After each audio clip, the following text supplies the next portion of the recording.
you for joining us again. I'm Brooke. Hello, everybody. I'm Adam.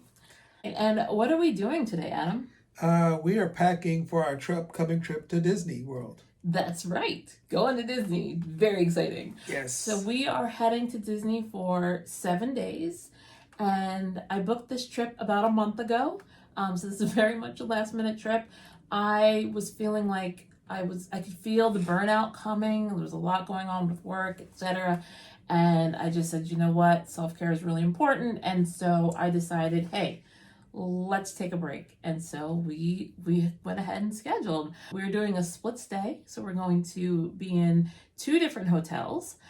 And we have some exciting events planned. Adam, what are we going to be doing? First off, we're going to try the new Guardians of the Galaxy ride and show you how that works and all the fun stuff that is available for it in terms of boarding and getting off of it. Guardians of the Galaxy is the newest ride at Disney World. It's located in Epcot, and it uses Disney's newest technology called the Omni Coaster. You may have ridden things like Haunted Mansion or Peter Pan, where the ride vehicle keeps moving on a track and you get in on the conveyor belt, and then the ride vehicle pivots to show you to move you where they want you to see. So this is a coaster. So imagine the Haunted Mansion vehicles on top of a roller coaster.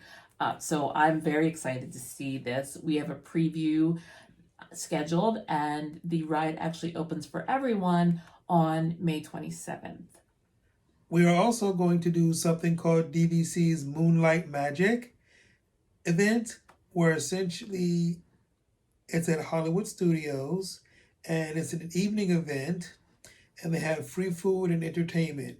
And I believe most of the rides are all open also. Mm-hmm.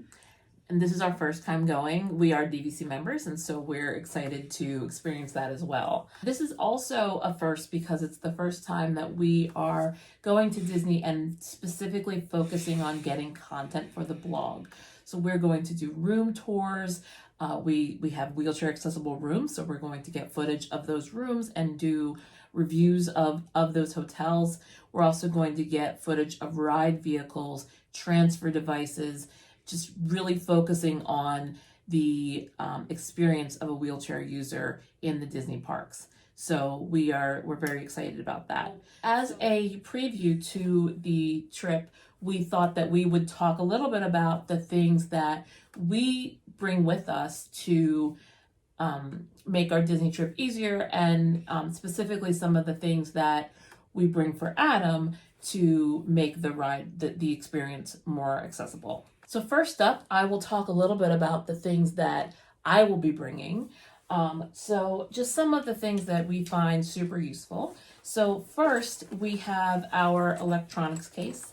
So this we got from Amazon, and it's great because it holds all of the little doodads that we always bring when we travel. The cords, the multi-plug, we have multiple outlets. The things we use like USB multiplier, we can have 4 USBs on one outlet, things like that, because as we all know, we have a lot of electronics, and most of the time the rooms only have so many plugs for you to use. Exactly. We also use the eBags packing cubes. We find that these are really helpful to compress things and just get more stuff in a bag. So we love those. Another thing that I am trying for the first time this trip is the Airfly Pro.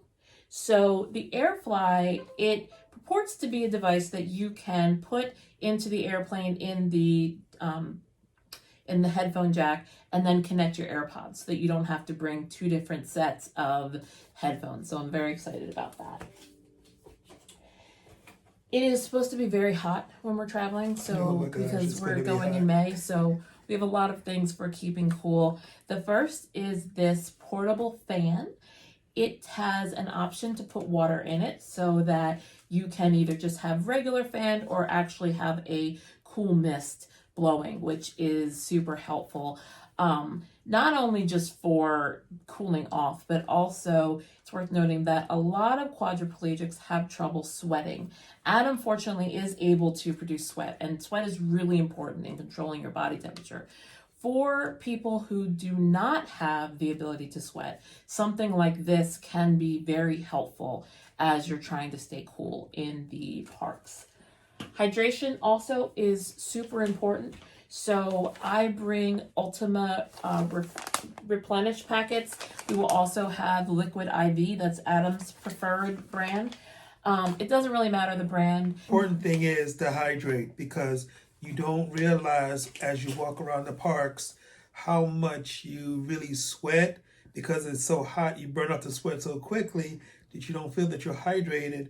And then it is very important to stay hydrated.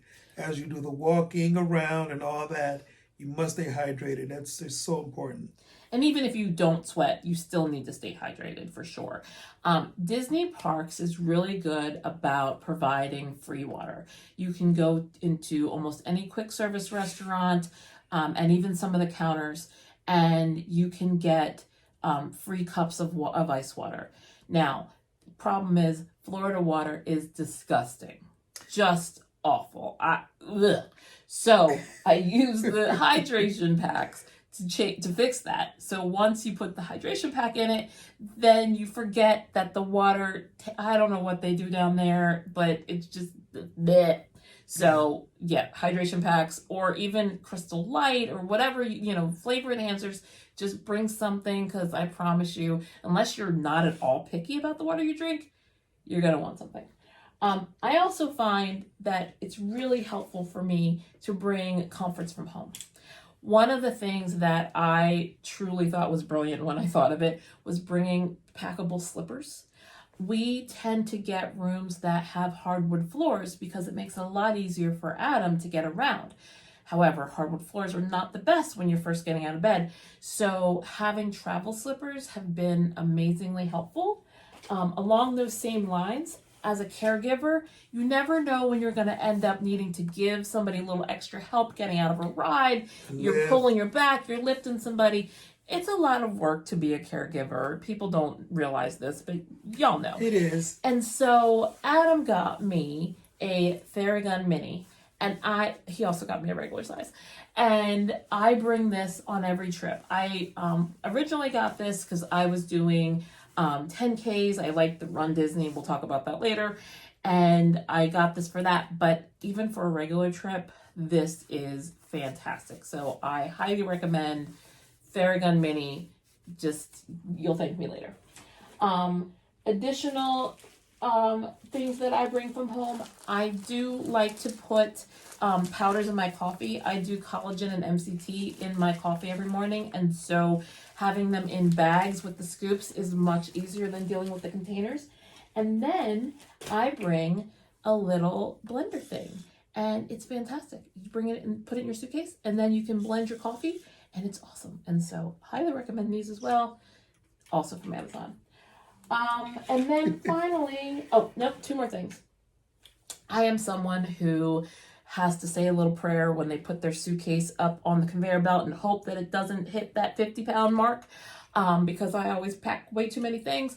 And so I bring a travel scale so that I can check it. I check it before I leave the house, obviously, but then on the way back because obviously I shop. And so again, I need to make sure that the bag doesn't exceed the 50 pounds. And causes extra. We don't want that, paying extra for the $2 over or $4 over. Not dollars, pounds. And then it's like $25 or $50. Yeah. It's terrible. So travel scale is fantastic. And then finally, because it is a Disney trip, you have to have Disney ears. I don't have a crazy collection of Disney ears, but I've got a respectable collection of Disney ears. And I find that a packing cube is very easy. There are 3 pairs of ears in here, and the ears are actually pretty sturdy. You don't necessarily have to worry about them getting bent or anything, but it's just nice to have them nice and contained. And so this isn't compression or anything. It's just keeping them in one spot so you know where they are. I will also throw in little doodads in there. So that is the extent of the things that I'm packing, the other thing that we are going to show you is Adam's suitcases. So one of the things that was the most daunting to me when we first started traveling or started thinking about traveling was figuring out how to do this logistically. He has a suitcase, I have a suitcase, he has medical things, he can't haul a suitcase. Am I gonna have to haul 45 suitcases through the airport and push a wheelchair because he was doing manual back then? I mean, how is that even gonna work? We did our research and tried to find things out there, and there are not a lot of options for luggage for wheelchairs. There's attachments and stuff, but this is actually a luggage designed for wheelchair users. The company is out of England, and so it's called Phoenix Instinct. And so, as you may see in the picture right here, that it's basically a suitcase, almost like a travel suitcase. It has wheels at the bottom, and it lays flat. The option that I got was called the all-in-one, I believe.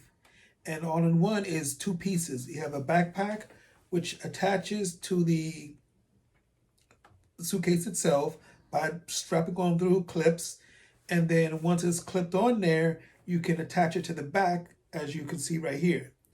Once it's attached, it stays on there, and I can move along through the airport and just go along where I need to go. Most airlines allow you to bring medical bag. Only put medical items in it. So for me, it's all of my medical stuff, my briefs, all my medical stuff, my medicine, all stuff medical only. And so they generally ask you also at the gate, but you just basically confirm that yes, only medical items go inside of here. I also have a travel walker. This is a collapsible walker, gotten through Amazon, and it basically folds up, and as you see here, it's in a small little bag on its own. And so generally when this is the first time actually I'm bringing it with us, because before we had one in Florida that we got that stayed down there. Yeah, I think that's it. Yeah, and I would, to emphasize what Adam was saying, most airlines will not charge you a fee for medical devices. So no matter whether you're bringing them on as carry-ons or you're checking them. So if you're bringing them on as carry-ons, they do have to fit the carry-on specifications. So if they don't, then they do have to be checked. But they're not going to count against your allowance. You're not going to be charged an extra fee. Some people do recommend bringing a copy of the airline's policies with you, just in case you end up speaking to someone who isn't educated on the policies. But you can screenshot it on your phone or something like that and show them like, no, you're not allowed to charge me for this. But that can range from anything as long as it's medical. And if you're putting your medical items in a suitcase, like we do, just make sure that you're only putting medical items in there. So that is our Pack With Us video. Thank you for joining us. We will be vlogging as we go on this trip. We want to bring you on this journey with us. So we hope that you will join us for those later videos. If you like our content, please like this video, subscribe to our channel. We are brand new and trying to get started, so we really appreciate every single one of those likes and every single comment and subscription. So thank you so much for the support as we get this started. Yes, thank you.